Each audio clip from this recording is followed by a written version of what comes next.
Greetings, my folks, African people. I came back to. I've been trying to follow what's going on in Kenya, in East Africa, and some of the clips that I've seen on social media about 250 people died. I keep hoping and praying that that's actually exaggerated. That's not really true, because that would be a tragedy. It really just really heartbreaking. It's heartbreaking that 250 people, young people in Kenya, could be killed by their own president just so he can please, Joe Biden and the criminals, the criminals in the West. This whole thing, funny thing with NATO and the United States telling Kenya, we're going to help you. We're going to help you, take you away from China by helping you with your loan through the IMF, when in fact it's them who trapped Kenya into that thing. See, the thing about Kenya, and the Kenya, not just Kenya, but Zambia and all these African laws that we complain about, it's true that we need to be worried about the debts that to China. There are strings attached to it, no doubt about it. But what we need to keep in mind in all of these things, when you hear the West tell Africa that Chinese are trying to trap you in a debt, it's literally, this is what they call the cry of the hyena. A crook is telling you, a bigger crook is telling you to be careful of the petty crook. That's what we are going on. The entire system that's set up by the West through the IMF and the World Bank is designed to keep African people enslaved through debts. Which is why one of my native language in Manding we say julo, debt means julo, like rope. Literally it means rope, and that's exactly what it is. It's actually the best description of death that I know in any African language. It's julo. It's literally julo. What it is think about a 1,000-pound bull, and think about a 10-year-old boy who is only 75 pounds. The bull, if the little boy ties the bull through the nose, it doesn't matter that the bull is 1,000 pounds and this kid is only 75 pounds. The 75-pound boy will control the bull. And that's exactly the thing with Julo, that's the thing with death. The United States and the West have been working insidiously for the past 60 years since we had this flag independence, to keep Africans in check, and the way to do it is to use the instruments of the IMF and the World Bank. They give you paper money. In exchange for your paper money, they get the gold, they get the diamond, they get the silver, they get the platinum, they get all these wonderful metals, titanium, lithium, whatever, to do what they want to do. And each time you want to step out, do anything that they don't like, they jack it off and they come you back with. So that's the Julo, that's the control right there, they use mechanism. Well, what we need to keep in mind, which is very essential, is that the Chinese have done more for Africa in the last 40 years, just 40 years. They have done more for Africa in terms of infrastructure, in terms of helping, than the US has done in 500 years. What the hell have you gotten from the West? From Biden, from Obama, from all these people that we've been gravitating to. Not gravitated, we have been forced into this insidious relationship with them, where everything's normalized. All kind of criminality normalized. They rape, they pillage, they kill, they murder, they manufacture wars where they non-exist. They take little problems and say, Kikuyu, no, your problem is the Luo. The Luo is the one. And while you're going at each other senselessly, they're stealing everything.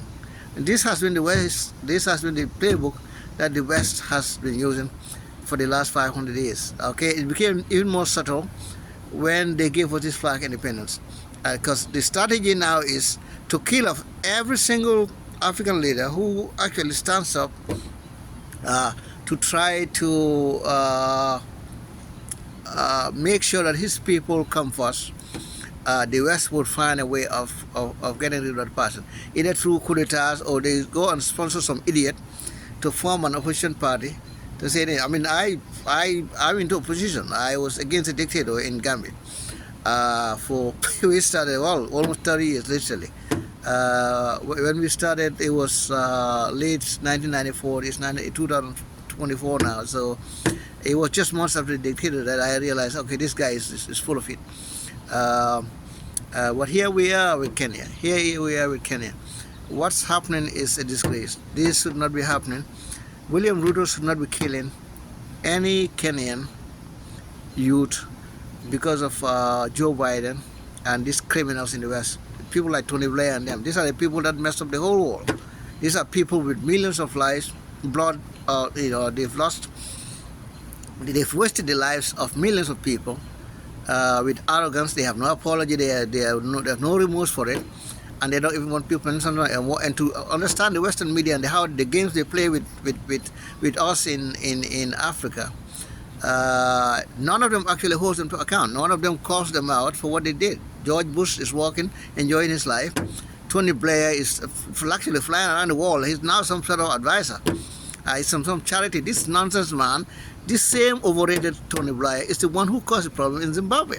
You see, when we were in school, when we were getting out of in secondary school, that's when James Callaghan was Prime Minister in the UK, and that's when the Zimbabwe, Robert Mugabe, Musarewa, Davanini Sitoli, this was when they were negotiating the Zimbabwe's independence. Ian Smith, the British guy, who turned Zimbabwe into his personal fiefdom, and they went on one day. The most contentious issue, the reason why the Chimurenga happened, the revolution, is because they took the land from people. Not only take their land, took their cattle and took everything and said, go away. Most of the people whose lands were taken were alive 20 years ago. There's still a lot of people living whose families have been taken. So this is not ancient history. Well, when Margaret Thatcher, with all her nonsense, when Callaghan went out in 1979, and for the next 18 years that Margaret Thatcher was Prime Minister in the UK, she was paying money every year to compensate these racist people who forcibly took over the land in Zimbabwe. And she was paying, and then during that time period, over 300,000 Zimbabweans were resettled on land that was taken, the willing buyer, willing seller thing that they forced Mugabe and his group, Joshua Nkomo and them, in 1979 to accept. So Mugabe was actually playing by the book, was going by the book. Everything he was doing actually by the book. And so here we are now. That Tony Blair, because of his arrogance, he came up, he said, well, no, Zimbabwe's, Mugabe's system was corrupt. And like Africans, we have a lot of relatives. Each of us have hundreds of relatives. We do not have 300,000. I don't know, I know of an African that has 300,000 relatives. So Mugabe resettled over 300,000 Zimbabweans before the crisis started in 2000. And the crisis, they pushed him to do that. And then after he did what he needed to do, which allowed the people to take back their land, they went out of their way to destroy the country. And the way they do it is very simple. If you don't take my word for it, read a book by John Parkins. John Parkins used to be a CIA agent. He had this pang of conscience, and he wrote a book that's called Economic Hitman. And he stated very clearly in the book how the playbook of the CIA, what they do to destroy countries. Like killing the president is the last option. They did it to Trujillo. They did it to Central America, different countries. They did this. And the man is basically laid out how they do it, like flood your currency, like these things, like look at right now what's going on in Venezuela.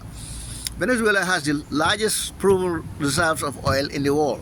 They have more oil than Saudi Arabia. They have more oil than the United States and all that. How is a country like that? How come the country of that country is like paper? Because the CIA, they go to Colombia, they send their agents, they literally counterfeit the money, the currency of Venezuela, and they push it into the market. What used to cost $5 a week ago will now cost 500. They purposely do this just to destroy the country, because they want to get rid of the leader who doesn't do their bidding. And we see these things over and over again. These French have done it again. They're trying again with Mali and Niger and Burkina Faso, doing the same thing, which is why the sooner those people move away and start their own currency, the better for them.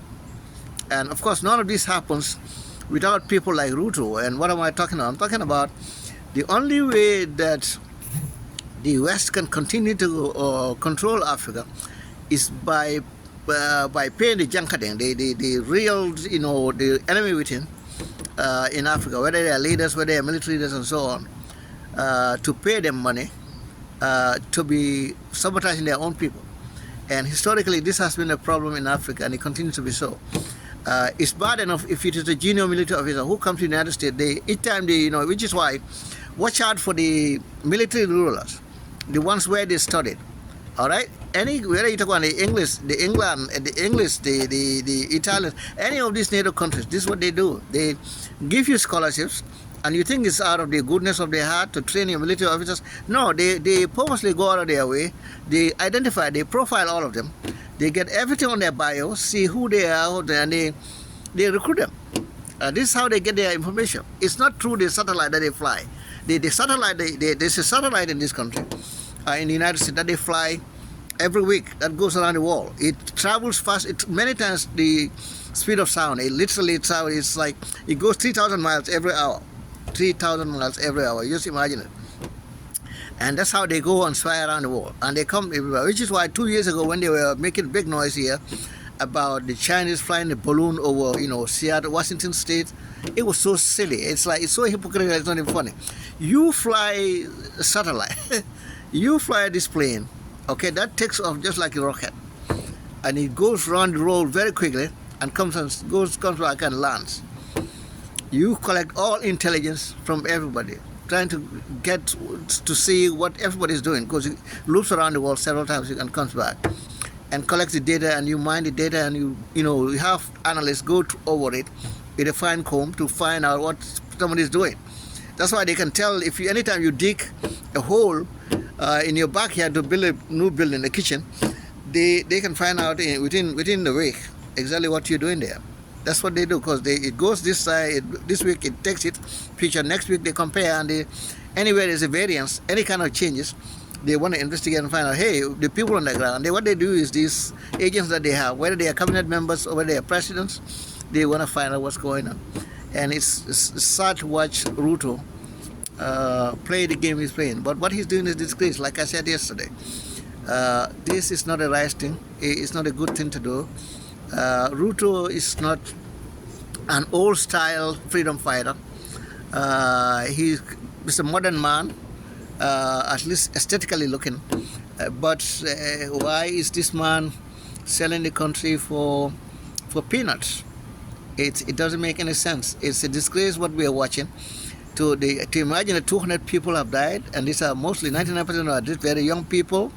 I saw a clip about the old woman who was trying to close her shop, and they shot her. And little kids been shot because of the recklessness of the police. And they calling the army, declaring an emergency against your own people. You want to be a big player, Ruto? You actually want to be a hero in Africa? You know who is causing the problems in the DRC. It's the same Western companies that are sponsoring all those terrorist people in the DRC. This is why millions of people have died in the DRC in the last 10 years. Millions, literally. You want to be a hero in Africa, Mr. Ruto? Send your troops in Kenya. Let them go and take on those criminals. Not only the idiots in the villages that are going around killing people and kidnapping them, all right? Go after the sponsors. You know where they are. You know where their companies are. These are the people who have built airports inside the jungle, where they fly planes in on a monthly basis to take out the minerals. If you want to be a hero in Africa, Mister, go ahead and do that. Don't be shooting this little boy. That doesn't show us any strength to you, like I said yesterday. Killing innocent little kids without unarmed kids, that doesn't make you a hero, my friend, and it doesn't make you brave. It makes you look like a coward. And these kids call you out, you're upset, they call you because they call you out. They call you out for exactly what you are, mister. You have proven yourself to be a puppet. and not even a bright one at that. So I don't even know where this now I'm really suspicious of all these PhDs that I hear. What kind of PhD do you have? If you cannot analyze and see that you have been used by the Muzungu to kill your own people, what good is your education? What good is your education? I'll leave it here at this until tomorrow. But it's I mean, this is it's a shame watching this, reading, trying to follow what the kids are saying. All I can do is really cry silently about this tragedy. As a parent, I can imagine what some of those people are going through. The parents of these deceased young people are going through. But it's a disgrace. Anyway we look at it, it's a disgrace. You have no business being president of Kenya. You have basically abdicated your role. You want to be a puppet? Go work for them. They go work. They will put you to IMF or somewhere, give you one of these ridiculous titles. You know, we've seen Macron with Macky Sall, you know, the a-hole from Senegal. You want to be like that for Biden? Go ahead. He'll give you a job with a fancy title that nobody will take you seriously anymore in Africa. No serious African, Pan-African will take you seriously, Mr. Ruto. You've just basically thrown away that badge of honor. It's a disgrace what you've done. This is a shame. It's a very dark day for Kenya. It's a dark day for Africa. To see somebody who is okay in the head doing the dirty job for these racist, terrible, vile racist people who have done nothing but destroy humanity. Everything that is decent about human beings, the West is destroyed. Like I said, I've lived in this country for 30 years, over 30 years now. I know how they think, how they think. I know what I say, I know what I want to say. It's a damn disgrace, and I'm really sorry that I actually voted for this idiot, this Biden here. I never will, and thank God they finally got the message. Actually used to donate to the Democrats because I thought they were better than the Republicans. But seeing what I've seen and all these things, they stopped calling me because after several calls, I had to say what was on my mind. It's not just about I'm not donating. Oh no! I told them exactly what I'm not doing. It's not something they want to hear. So thank God that one we settled that one. But yeah, Mr. Ruto, man, this is sad. All right, I stopped calling you Dr. Ruto because no real PhD would behave the way you would behave. This is a damn disgrace. It's a shame, real shame. You ought to be ashamed of yourself to be selling your country for the Muzungu, for the Oyimbo, for the Tua. Are you crazy? In this day and age, these kids in this college, these 22-year-olds, 20-year-olds, these people are smarter than you and I. We have the graduate diplomas, we have the licenses and professional licenses, but these kids are smarter. You know, the average 14, 15-year-old today is smarter than the average 40-year-old who's gone to college. If you've been to college, you graduated 10 years ago, 20 years ago, you can bet your life that the average 15-year-old is smarter than you are. They may not have your paper qualifications, but they're just smarter. It's just the nature of things. So you're not getting anything past these kids. They can see through you and I. We cannot fool them. I know my limitations. I will never try it. But if you want to pretend that somehow these people are sponsored by agents outside, they are dangerous and reckless. No, you are the dangerous. You are the danger to Africa. Okay, it's exactly your type. You know, this is exactly why people are embracing this young Traore in Burkina Faso, Keita in Mali, and Tiani in Niger, because they can see through the bullshit that these French and the Americans and the Westerners are doing. They can see through it, but you apparently cannot. It's a shame what you're doing, man. It's a damn shame. I'll come back another time. Thank you.